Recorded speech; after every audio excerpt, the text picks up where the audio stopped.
Bismillahirrahmanirrahim. Assalamu alaikum, my dear learners. Welcome to English Grade 9 video lessons.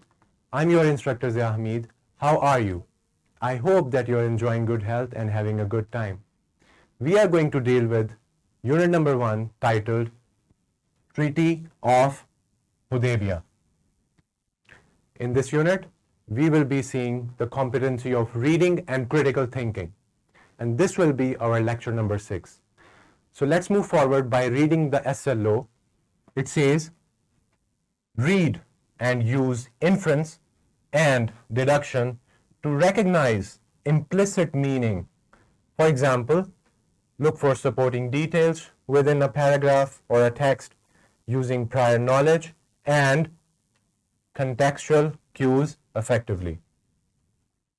My dear learners, what do we understand by this SLO? We need to find implicit meaning from our text.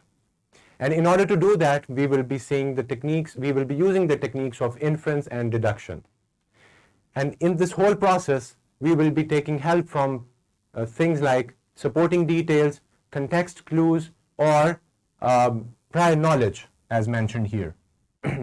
So, the main target is to find the implicit meaning.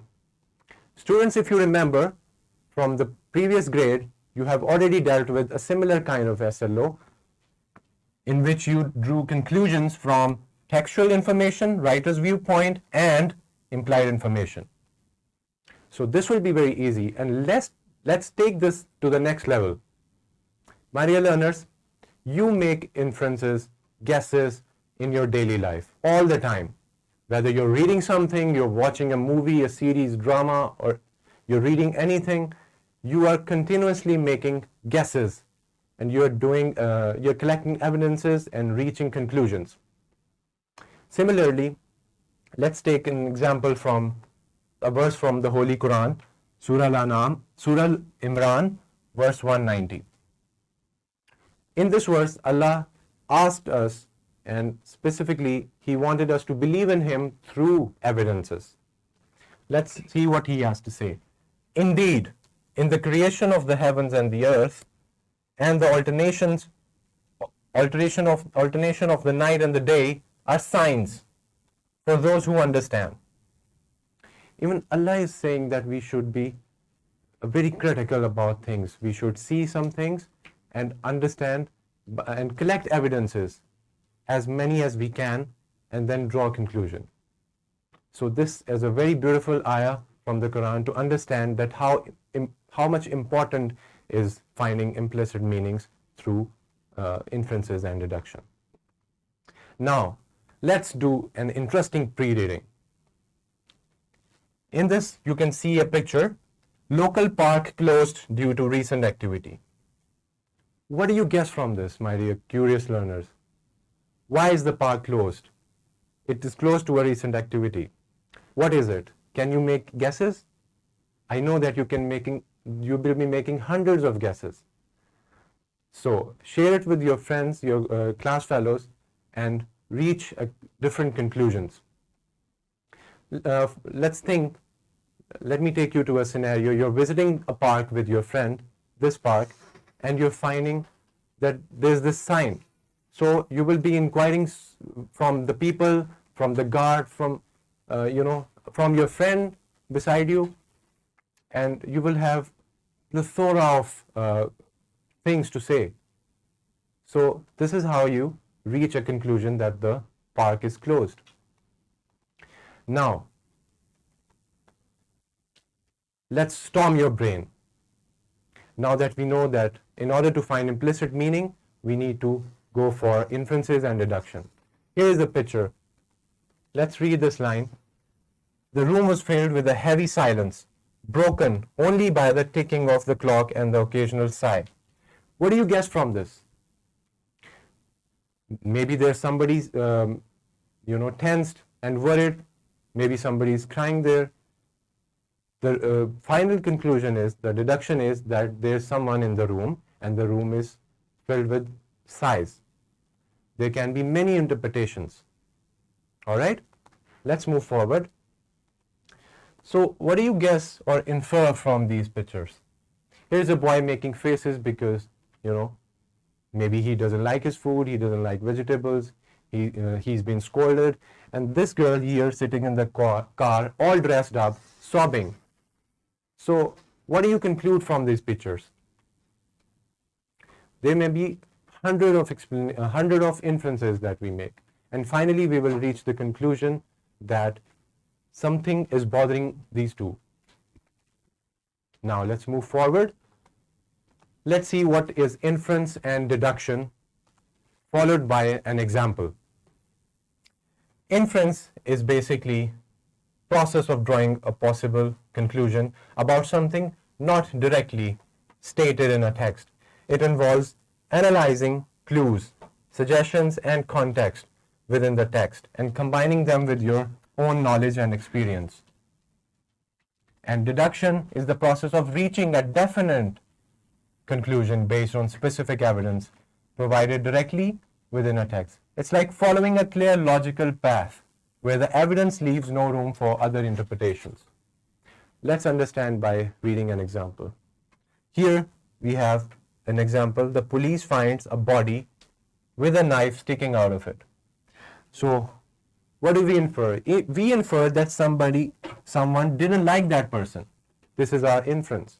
And we can deduce that the person has probably been murdered because it has a knife sticking out. The knife is the contextual clue. You can see the person is not moving, he's not alive. So many different clues and cues will lead you to inferences and finally, ultimately, to a deduction. Now, let's see the target of the SLO. The main thing that we are looking for is implicit meaning. Implicit meaning is understood, but it is not stated. To find implicit meaning in what is read, you will have to think about what you read.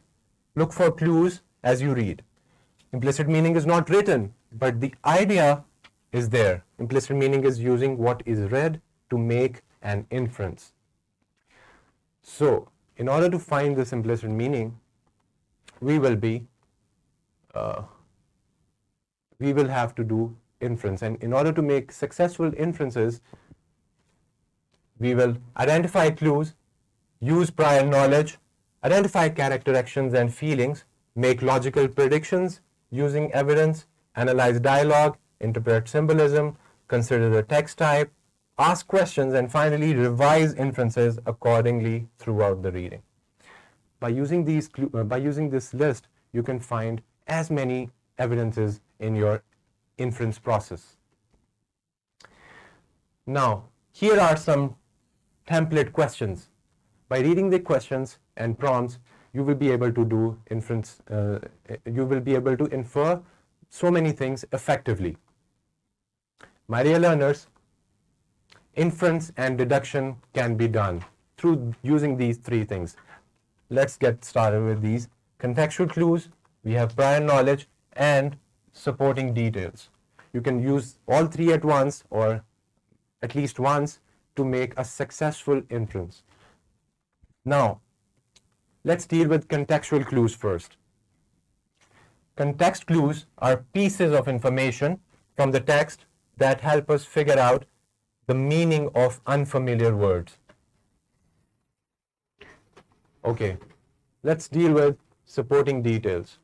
When we are reading something, we see so many sentences which are supporting the one implicit meaning that we need to find. This is a paragraph, contains facts, statements, example specifics, which guide us to a full understanding of the main idea. They clarify, illuminate, explain, describe, expand, and illustrate the main idea and our supporting details. So by using these things, we will be looking at, ultimately these are the supporting details that we read. Now, my dear learners, I hope that you have read the lesson. Let's take an example from the lesson. The text, Hazrat Muhammad sallallahu alaihi wasallam and his followers were halted outside the city. He sallallahu alaihi wasallam made it clear to the people of Makkah that their intention was only to perform Umrah, but the Quraysh of Makkah did not agree to accept it. Let's put our skills into practice. Here, peaceful intention we know that the idea is to promote peaceful, they had peaceful intentions and they want to make peaceful coexistence. Why do we think so? Because the text explicitly states that Hazrat Muhammad Sallallahu Alaihi Wasallam made it clear that their intention was only to perform Umrah. How do we know this? We have some prior knowledge and contextual cues. Prior knowledge about the significance of Umrah in Islamic practice and the general context of the relationship between Hazrat Muhammad Sallallahu Alaihi Wasallam and the Quraysh tribe provided cues that this was a peaceful intention and this was to promote peaceful coexistence. That's why they wanted to perform Umrah and they wanted to give a message that we are peaceful. Now, we have a very interesting simulation video. It's about finding inferences effectively. I hope that you will like this video and learn more about inferences. Here we have an interesting classroom activity. You will be divided in pairs and the teacher will give one passage from the lesson to each group and ask them to identify the implicit meaning using inferences and deduction. I hope that you will enjoy this activity in the class. Now, my dear fellow teachers, we have attached a worksheet for you which you can distribute among the students. Here we have a passage and after reading it, the students will be able to use their inference and deduction skills to answer the questions. Here, the homework is from reading the text of the lesson and answering these questions. Let's take, for example, this one. Question number 5, evaluate the leadership qualities of Hazrat Muhammad Sallallahu Alaihi Wasallam during the events of the Treaty of Hudaybiyah. Prophet Muhammad Sallallahu Alaihi Wasallam is a man of exceptional qualities and leadership qualities. When we will read the text, we will see so many hidden cues and supporting details, and we will understand that what qualities he had. So I hope this will be easier for you to solve. Similarly, solve these next questions and put your practices and skills of inference and deduction into practice and answer the questions effectively. Now, finally, we have some resources for you. In that, we have worksheet, question bank, presentation, skill sheet, and finally, a lesson plan. All these things are added in the description of the video. I hope that you had great time learning about the skills of inference and deduction to find the implicit meaning. Until the next video, thank you so much for listening. Allah Hafiz.